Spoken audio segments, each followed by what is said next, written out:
नमस्कार साथियों। SSC GD का प्रीवियस ईयर्स का एक और सेट लेकर हम आप लोगों के बीच आए हैं। यह सेट संख्या 12 है। इससे पहले सेट संख्या 11 तक प्रीवियस वीडियोज में हमने आप लोगों को बताया है, आप उन्हें भी देख सकते हैं। आइए शुरू करें सेट संख्या 12 को। यह प्रश्न अनुपात समानुपात से है। हमसे पूछा जा रहा है 7, 9 और 11, 7, 9, 11 और 15 में से समान संख्या घटा दी जाती है तो परिणामी संख्याएं समानुपात में हो जाती हैं। तो घटाई गई संख्या क्या है? एक तो आप इसे ऑप्शन से बना सकते हैं जी कि बार बार घटा करके हमें उसे देखा जाए। जैसे हमारे पास संख्या है 7, 9, 11 और 15। अगर फॉर्मूला का इस्तेमाल करें, फॉर्मूला है पहला दोनों का गुना, ओ पहला और अंतिम का गुना में से बीच वाला दोनों को गुना को घटाया जाए। मतलब 7 गुने 15 में से 9 गुने 11 को घटाइए बटा अंतिम दोनों का जोड़, मतलब 7 जोड़ 15 में से 9 जोड़ 11 को घटाइए और इसका मान निकाल लीजिए। पॉजिटिव मान देखिए, मोड लगाया हुआ है, वही आपका आंसर हो जाएगा। 105 में से 99 घटाइएगा तो 6 आ जाएगा बटा नीचे में 7 5 12, 12 में से 20 घटाइएगा तो 2, 6 बटा 2 मतलब 3। हमारा ऑप्शन नंबर 1 सही जवाब है। अगला प्रश्न चले। यह चुनाव संबंधी प्रश्न है। प्रश्न क्या कहता है? 3 उम्मीदवार हैं ए, बी और सी किसी चुनाव में। पंजी पंजीकृत मतदाताओं में से 80% लोगों ने मतदान किया। सभी मत वैध थे, अवैध एक भी नहीं है। बी को ए से 50% कम मत मिला। बी एवं सी द्वारा हासिल किए गए मतों का अंतर 10,000 था। यदि बी को सी से 10% अधिक मत मिला तो मतदाता सूची में पंजीकृत मतदाताओं की संख्या क्या है? बहुत ही अच्छा प्रश्न। आइए बनाते हैं हम लोग। हमें बोल रहा है 3 लोग हैं जी, ए, बी और सी। उल्टा चलते हैं। बी को सी से 10% अधिक मत मिले। अगर सी को 100 मत मिला होगा तो बी को मिला होगा 110 मत। आगे यहां कहता है बी को ए से 50% कम मत मिला है। 50% कम मत मतलब क्या हुआ? बी ए का आधा है। अगर बी ए का आधा है तो ए हो जाएगा 220, तब ना ए का ए आधा होगा, राइट। अब आप इसे सरल अनुपात में लेकर आ जाइए। 1 जीरो से 1 जीरो तो ऐसे ही कट जाएगा। साथ में सब अनुपात के रूप में मिला 22 अनुपात 11 अनुपात 10। अब हमें दिया क्या है? बी और सी का अंतर, इनका अंतर 1 है। ये 1 का मान हमको दिया है कितना? 10,000। और हमसे बोला है कि पंजीकृत मतदाताओं की संख्या ज्ञात करें। देखिए अभी आप जो कुछ भी निकालेंगे वो डाला गया मत हो गया। डाला गया मत कितना हो गया भाई? टोटल मिलाइएगा तो 43 आ जाएगा। तो 43 का मान निकाल लीजिए। टोटल मतलब 22 जोड़ 11 जोड़ 10 करेंगे तो ये टोटल मत 43 हो गया। अब ये 43 मत कितना होगा? अगर 1 बराबर 10,000 है तो 43 बराबर 43 गुने 10,000 हो गया। लेकिन यह मत तो कुल मतों का 80% है ना। 80% क्यों? क्योंकि 80% ही मत आपने डाला था। अब हमसे पूछा है कि कुल मत कितना है। अगर 80% बराबर इतना है तो 100% बराबर कितना? बटा 80। हम लोग गुने 100 कर लेंगे। अगर हम इसको काटे तो ये 20 से 4 बार में कट जाएगा और ये 20 से 5 बार में कट जाएगा। 4 से हम इसको काट लेंगे जी।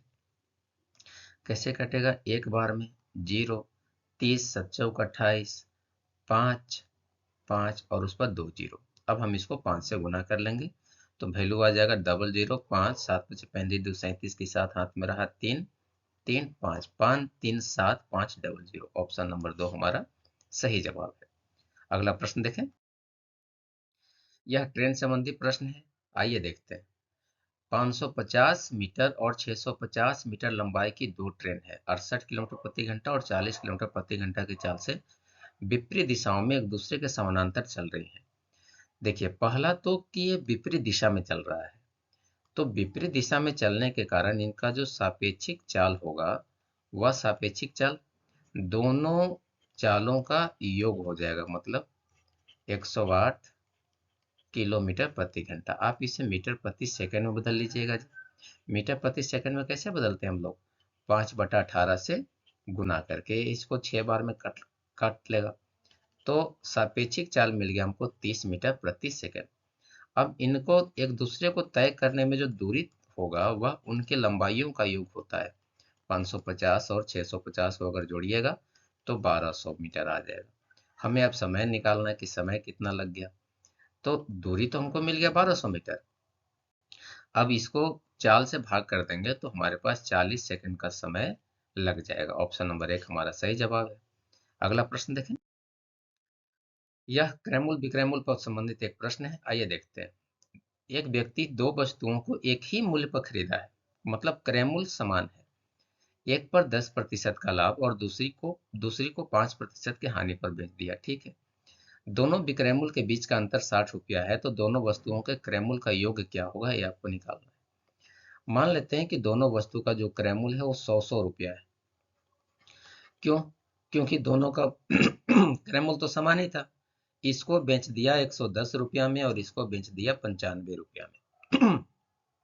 दोनों का अंतर कितना हो गया जी? 15 का प्रतिशत में, और 15 का मान हमको मालूम है 60 रुपया है, राइट। ये 110% में बेचा, ये 95% में बेचा, तो दोनों का अंतर कितना आएगा? 15% का। 15% का रुपया में वैल्यू दिया है 60।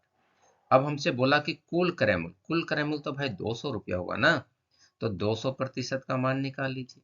कितना आ जाएगा? 60/15, क्योंकि 15% बराबर 60, तो एक का मान 60/15 निकालना है दोनों का। आराम से इसको बना लेना है। 800 रुपया हमारा दोनों का क्रैमुल आ गया। चलते हैं अगले प्रश्न की तरफ। फिर से एक चुनाव संबंधी प्रश्न है। दो उम्मीदवार एक चुनाव में खड़े थे। एक उम्मीदवार को कुल वैध मतों का 48% मत मिला, 18% मत अवैध था, ठीक है।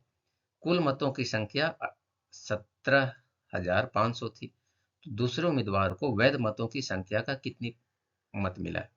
देखिए, एक को मिला है अगर 48%, एक उम्मीदवार को मिला है 48% वैध मत का, तो दूसरे उम्मीदवार को 52% मत मिला होगा वैध मतों का। क्यों? 48 और 52 दोनों को जोड़ेंगे तो 100 आएगा, या 100 में से 48 घटा लेंगे। अब हमें बोल रहा है कि इस 52% वाला उम्मीदवार को कितना मत मिला। आइए निकाल लेते हैं। टोटल 17,500 था, 18% अवैध हो गया तो बच गया कितना? 100 में से अगर हम 18 घटा लेंगे, मान लीजिए 18% मत अवैध था, तो 100 में से अगर 18 घटाइएगा तो 82% मत वैध मत था, तो इसका 82% निकाल लिए। और वैध मतों का 52% मत मिला है दूसरे उम्मीदवार को, तो इसका 52/100 कर लिए। अब हम लोग इसको वैल्यू को कैलकुलेट कर लेंगे। ये 25 से कट जाएगा 7 बार में, 25 से कट जाएगा 4 बार में। इसको 2 से काटिएगा तो यहाँ 26, और इसको फिर वो 4 से तो कट ही जाएगा 13 बार में। अब आप चाहें तो गुना कर लें। 13×7 = 91, 91 गुना 82 आपको करना पड़ेगा। 2 9 दूना 18, 8 9 अट्ठे 72, यस। 2 8 8 16, 2 3 1 4 7 7462। ऑप्शन नंबर 4 हमारा सही जवाब है। अगला प्रश्न देखें। यह समय और कार्य संबंधी प्रश्न है। ए, बी और सी एक कार्य को क्रमशः 8, 4 और 16 दिनों में कर सकते हैं। यदि ए को हर दूसरे दिन, ध्यान से पढ़ना है इसको, ए को हर दूसरे दिन बी और सी दोनों से सहायता मिलता है, तो ए को संपूर्ण कार्य करने में कितने दिन लगेंगे? आइए जानते हैं। सबसे पहला तो 3 लोग हैं, तो ए, बी और सी हो गए। ए 8 दिन में कर रहा है, ये 4 दिन में, और ये 16 दिन में। तीनों का अगर हम एलसीएम निकालेंगे तो 16 मिल जाएगा।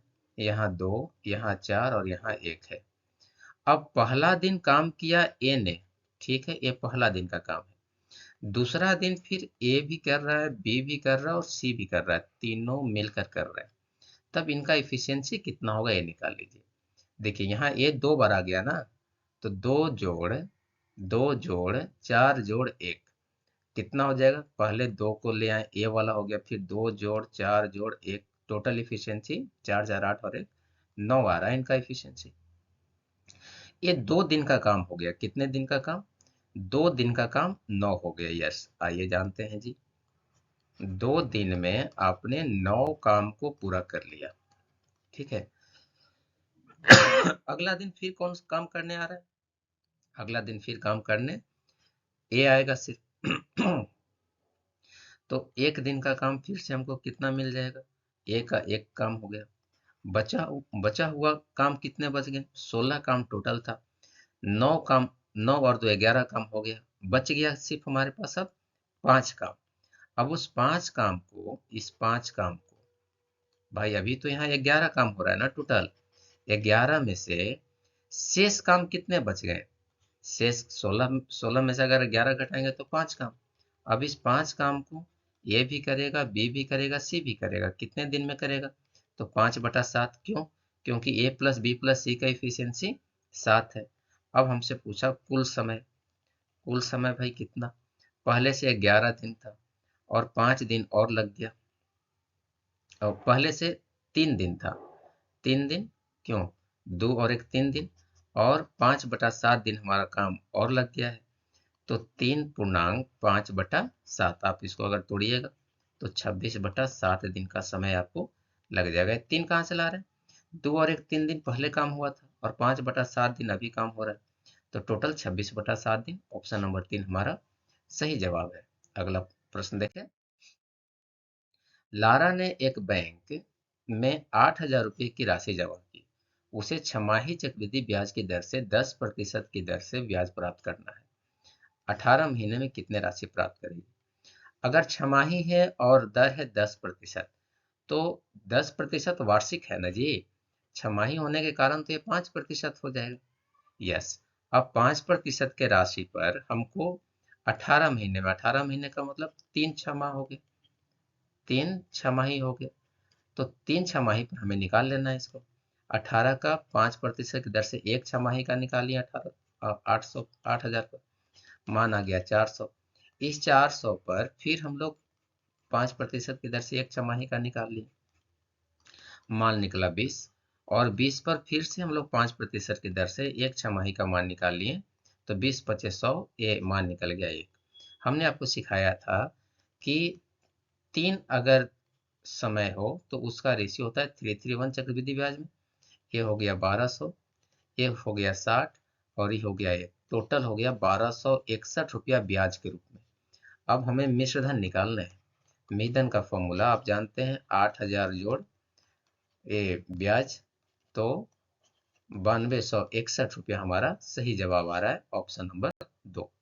अगला प्रश्न देखें। यह त्रिभुज से संबंधित प्रश्न है, बहुत ही अच्छा प्रश्न। त्रिभुज की 2 भुजाएं बराबर है, तीसरी भुजा इनमें से किसी भी एक भुजा का 1.5 गुना है, 1.5 गुना है, ठीक है। त्रिभुज का परिमाप हमको मालूम है, तो त्रिभुज का क्षेत्रफल क्या होगा ये आपको निकालना है। ये 1.5 गुना का मतलब हुआ जी कि 3/2 गुना है, मतलब बराबर भुजा अगर 2 है तो तीसरी भुजा 3 है। एक फिगर हम लोग पहले बनाए त्रिभुज का, एक त्रिभुज का फिगर है। अगर ये भुजा 2 है, ये भी भुजा 2 है, तो ये भुजा 3 है, 1.5 गुना। अब इसका सेमी परमीटर एस निकाल लेते हैं पहले।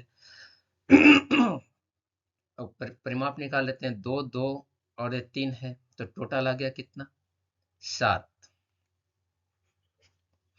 और इस 7 का मान हमारे पास है। यस, परिमाप अगर निकालेंगे तो टोटल 7 इकाई हो गया, और 7 इकाई का मान हमको दिया है 14।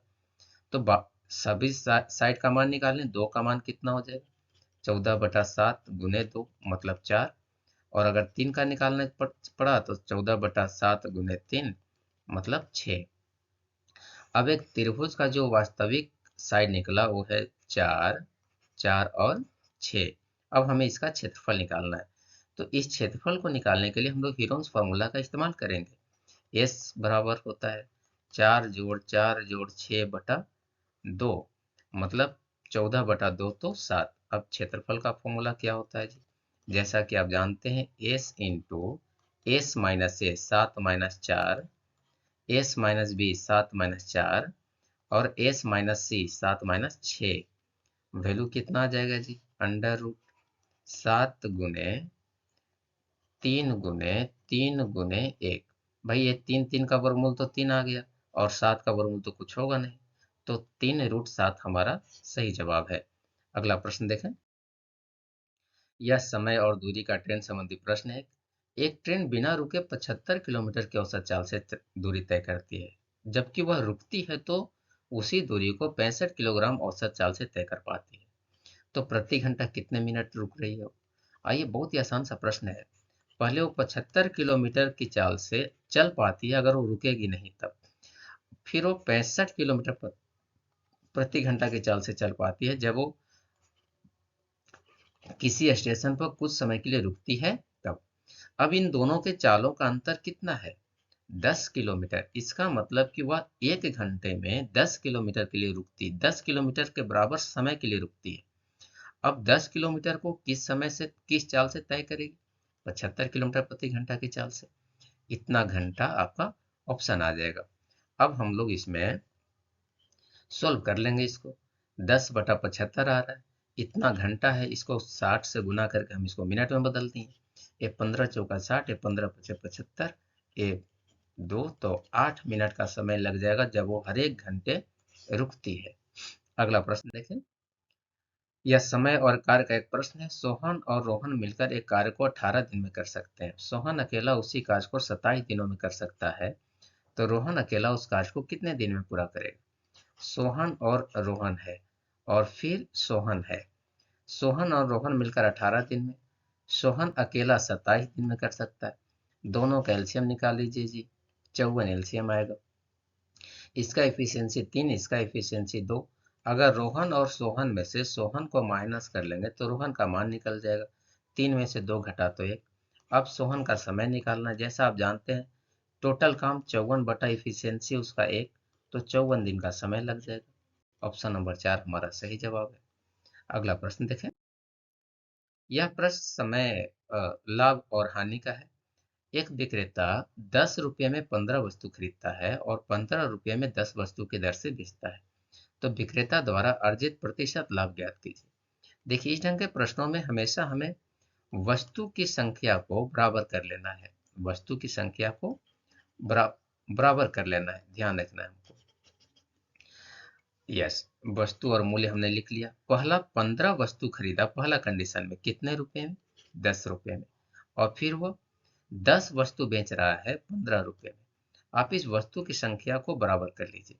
अगर ऊपर वाले को हम 10 से गुना कर लेंगे तो ये 150 वस्तु हो जाएगा, और नीचे वाले को अगर हम 15 से गुना कर लेंगे तो ये भी 150 वस्तु हो गया। वस्तु वस्तु तो बराबर हो गया, लेकिन इसको 10 से गुना करने से 100 हो जाएगा, और इसको 15 से गुना करने से यह 225 हो जाएगा। कितने रुपए का फर्क हो गया? 125 रुपये का।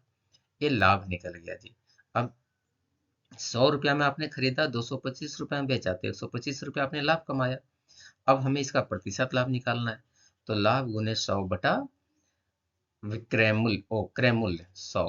क्रय मूल्य 100 रुपया ही था, कट गया, तो हमें लाभ कितना मिल गया? 125% का। ऑप्शन नंबर 2 हमारा सही जवाब है।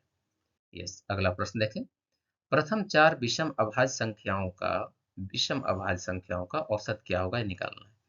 प्रथम 4 विषम अभाज्य संख्या 3 से शुरू होता है। 3 है, 5 है, 7 है और 11 है। इन सब का हमें औसत निकालना है जी। 11 7 18, 18 5 23, 23 और 3 26/4, भाग कीजिएगा तो 6.5 आ जाएगा। ऑप्शन नंबर 3 हमारा सही जवाब है। अगला प्रश्न देखें। यह प्रश्न आयतन से संबंधित है। 15 सेंटीमीटर व्यास वाला एक ठोस गोले से 125 एक समान छोटे गोले बनाए जाते हैं, तो प्रत्येक छोटे गोले का पृष्ठीय क्षेत्रफल ज्ञात कीजिए। सबसे पहला तो हम लोग छोटे गोलों का त्रिज्या निकाल लेंगे। कैसे निकालेंगे? 15 सेंटीमीटर का व्यास है बड़ा गोला का, और इसके साथ छोटे छोटे गोले बनाए जा रहे हैं। इसका त्रिज्या है 15 सेंटीमीटर व्यास वाला है, तो 15/2। इसका त्रिज्या तो हमको मालूम नहीं, इसका त्रिज्या आप छोटा r मान लेते हैं। अब इन दोनों गोलों का आयतन तो बराबर होना चाहिए। इसमें जितना भी संख्या हो, 125 संख्या है तो 125 गोलों का जो आयतन होगा होगा बड़े गोले के आयतन का बराबर होगा। बड़ा गोला का आयतन कितना होता है? 4/3 pi r cube. Pi r cube, r cube की जगह 15/2 गुने 15/2 गुने 15/2 बराबर छोटा गोला का आयतन 4/3 pi r cube. R cube तो हमको मालूम ही नहीं है, लेकिन गोला की संख्या मालूम है 125 है। ये 4/3 पाई से 4/3 पाई कट गया। अब हम इस 125 को काट लें जी। 125 से देखिए यहाँ पर ये 5 से कट जाएगा, ये 5 से 25 बार में, ये 5 से 5 बार में, फिर ये 5 से 3 बार में, फिर ये 5 से 3 बार में, और ये 5 से पूरा। दैट मीन्स आर क्यूब का मान आ गया 3 तिया 9 तिया 27/8। तो आर का मान कितना हो गया? क्यूबिक रूट निकाल लेंगे इसका, 3/2। 3/2 मतलब 1.5 सेंटीमीटर। अब हमें इसका पृष्ठीय क्षेत्रफल निकालना है। जैसा कि आप जानते हैं पृष्ठीय क्षेत्रफल का फॉर्मूला होता है 4 pi r square. 4 pi r square, 4 pi r square, तो 4 × पाई × आर स्क्वायर, 3/2 गुने 3/2। इस पाई की जगह, चूंकि ऑप्शन में पाई के रूप में ही दिया है इसलिए हम वहां पर पाई लिख रहे हैं, राइट। तो ये हो गया 4 पाई आर स्क्वायर। आइए जानते हैं। अब इसमें ये 4 से 4 तो कट जाएगा, बच गया कितना? 9 पाई। तो 9 पाई हमारा सही जवाब है, ऑप्शन नंबर 3। अगला प्रश्न देखें। यह चक्रवृद्धि ब्याज से संबंधित एक प्रश्न है। 10% वार्षिक चक्रवृद्धि ब्याज पर 2 वर्षों के लिए 1,50,000 रुपया का ऋण लिया गया है। वार्षिक ब्याज की दर से इसको भुगतान करना है। भुगतान समान किस्त में करना है और प्रत्येक किस्त का मान वर्ष के भुगतान वर्ष के अंत में किया जाना है। तो समान किस्त, वार्षिक किस्त का मान हमें ज्ञात करना है।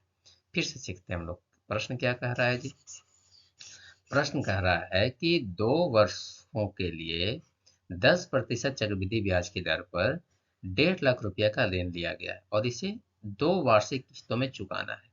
तो प्रत्येक किस्त का मान हमको ज्ञात करना है। देखिए दर है 10%। 10% दर का मतलब हुआ 10/100, मतलब हुआ 1/10। 1/10 इसका मतलब 10 प्रिंसिपल है और ये इंटरेस्ट है। तो मिश्रधन हो गया 11 बटा, अगर हम 10 कर ले मूलधन को, इसका मतलब कि मूलधन है 10 अगर, तो मिश्रधन है कितना? 11।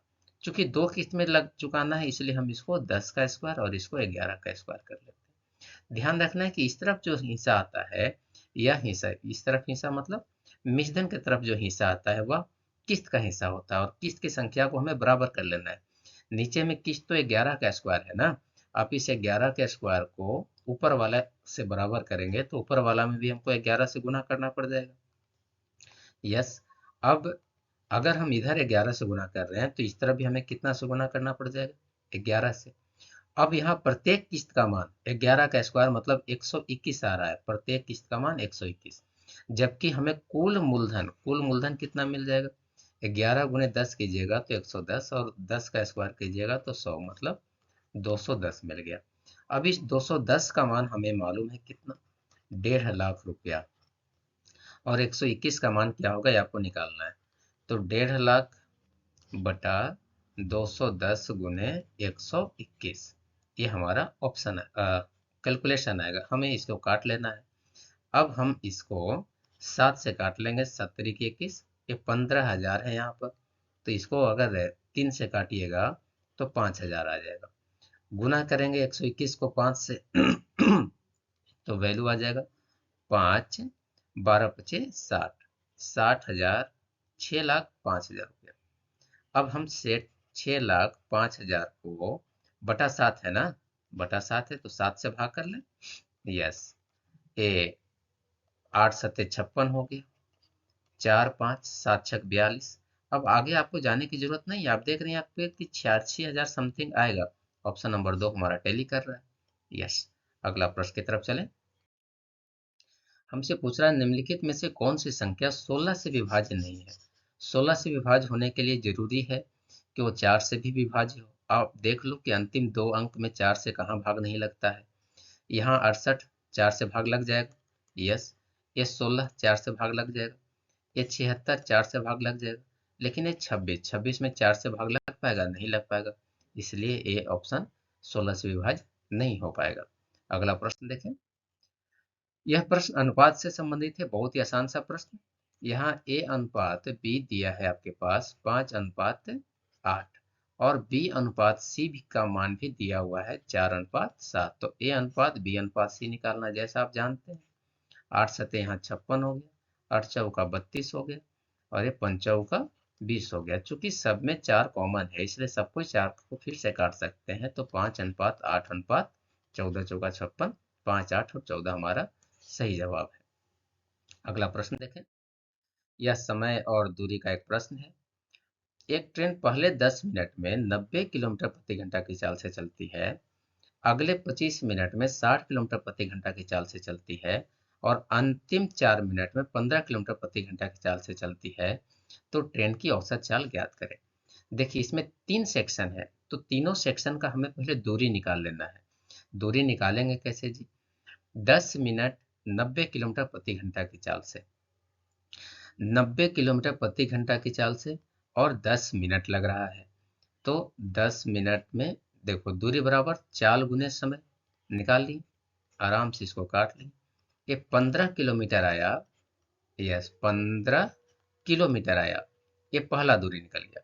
दूसरा दूरी 60 किलोमीटर प्रति घंटा की चाल से 25 मिनट तक, 25 मिनट मतलब 25/60। ओके 60 से 60 कट गया मतलब 25 किलोमीटर का दूरी, यस। और अंतिम 4 मिनट 15 किलोमीटर प्रति घंटा की चाल से, तो 15 गुने 4/60। आप इसको भी काट सकते हैं, 15 बार में कट जाएगा और 15 से 15 मतलब 1 किलोमीटर आ गया। अब हमारे पास कुल दूरी कितना आ गया जी? औसत चाल निकालने के लिए हमको तो कुल कुल अ, दूरी चाहिए। औसत चाल बराबर कुल दूरी, 15 और 25 40 और 41 आ गया, बटा कुल समय कितना है? 10 मिनट और 25 मिनट और 4 मिनट, 10 और 25 35 और 4 39 मिनट का। लेकिन इसको घंटा में बदल लेना है क्योंकि किलोमीटर में है। तो 39/60, 60 तो ऊपर चला जाएगा। 41 गुने 60/39, इसको आप 13 से काट लेना, ये 3 से 20 बार में कट जाएगा। हमारे पास ऑप्शन वैल्यू आ जाएगा 820/13। आप इसको पूर्णांक तोड़ लेंगे, 13×6 = 78, 40, 13×3 = 39, पूर्णांक 1/13 किलोमीटर प्रति घंटा हमारा आंसर आ रहा है। ऑप्शन नंबर 2 हमारा सही जवाब है। अगला प्रश्न देखें। यह अंकित मूल्य से संबंधित एक प्रश्न है। एक व्यापारी है जो किसी वस्तु के अंकित मूल्य पर 20% का छूट देने के बाद 12% का लाभ कमाता है। यदि वह कोई छूट ना दे तो कितना रुपया उसका लाभ प्रतिशत होगा? आइए निकालते हैं हम लोग इसको। 20% का छूट दे रहे हैं मतलब आप अंकित मूल्य का 80% पर बेच रहे हैं। 80% पर बेचने से आपको क्रय मूल्य का 112% मिल रहा है। क्यों 112? अगर 12% का लाभ हो रहा है इसका मतलब क्रय मूल्य का 112% है। 20% का छूट दे रहे हैं मतलब वो 80% है। तो 80% बराबर है किसका? 112 का। अब बोल रहा है कि इसको छूट मत दो, 100 पर ही बेच दो। तो 100 पर ही बेचने से क्रय मूल्य का हिस्सा क्या होगा, थोड़ा निकाल लें। 112/80 गुने 100। अगर हम इसको काटेंगे 20 से, तो 20×5 = 100 और ये 20×4 = 80। ये इसको काट लेगा कितनी बार में? 28 बार में। 28 गुने 5 करेंगे तो 140 आ रहा है। ये 140% का मतलब हुआ जी कि ये 100 से 40 ज़्यादा है। डेट मीन 40% का हमको लाभ मिल रहा है। ऑप्शन नंबर 2 हमारा सही जवाब है। अगला प्रश्न देखें। यह प्रश्न फिर से क्रय विक्रय से संबंधित है। एक्स एक वस्तु पर 12% और 8% की दो क्रमिक छूट दे रहा है, जबकि वाई समान वस्तु पर 12% का फ्लैट वो 20% का फ्लैट छूट दे रहा है। तो दोनों के बीच दिया गया छूट के बीच का अंतर कितना है? अगर 12 और 8 का हम लोग 12 और 8 का एक समतुल्य छूट निकाल लें, 12 और 8 का, तो कितना होगा? 12+8 घटाओ 12×8/100, यही होगा ना। अब यहाँ पर भी कितना हो गया? 20 घटाओ 96/100। मतलब अगर आप इसको चाहो तो घटा सकते हो, नहीं तो कोई जरूरत नहीं है। 20 घटाओ 0.96 और एक्स का निकल गया। वाई कितना दे रहा था? 20% का छूट। दोनों का अगर अंतर हमको निकालना है तो अंतर तो भाई 0.96 ही आ रहा है ना। यस, यहाँ भी 20 था, यहाँ भी 20 था, अंतर एक कितना कम हो रहा है, 0.96। तो 0.96% ही उसका अंतर है। अंतिम प्रश्न की तरफ चले।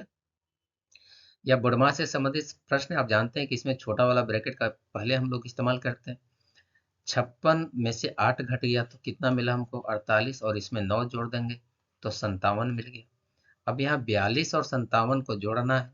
42 और 57 को अगर हम लोग जोड़ेंगे तो 9 9 99 हो गया। यहाँ पर है जी 1/9 गुना में है इसका, 1/9 इसको गुना करेंगे तो 11 आ जाएगा। अब बड़ा वाला ब्रैकेट में 197 घटाओ, बड़ा वाला ब्रैकेट में यहाँ से 11 मिल गया और यहाँ से 108 मिल गया, कितना हो गया, 197 में से 119 को घटा लीजिए, मिल जाएगा आपके पास वैल्यू कितना, 78। यह ऑप्शन नंबर 4 हमारा सही जवाब है। इस वीडियो में इतना ही। अगर वीडियो पसंद आया हो तो इसे लाइक करें, चैनल पर नए हैं तो सब्सक्राइब करें, साथ ही अपने साथियों के साथ शेयर भी करें ताकि वे भी इन प्रश्नों को सॉल्व कर सके और अपनी तैयारी को मूर्त रूप दे सके। धन्यवाद, मिलते हैं अगले वीडियो में कुछ और प्रश्नों के साथ। धन्यवाद।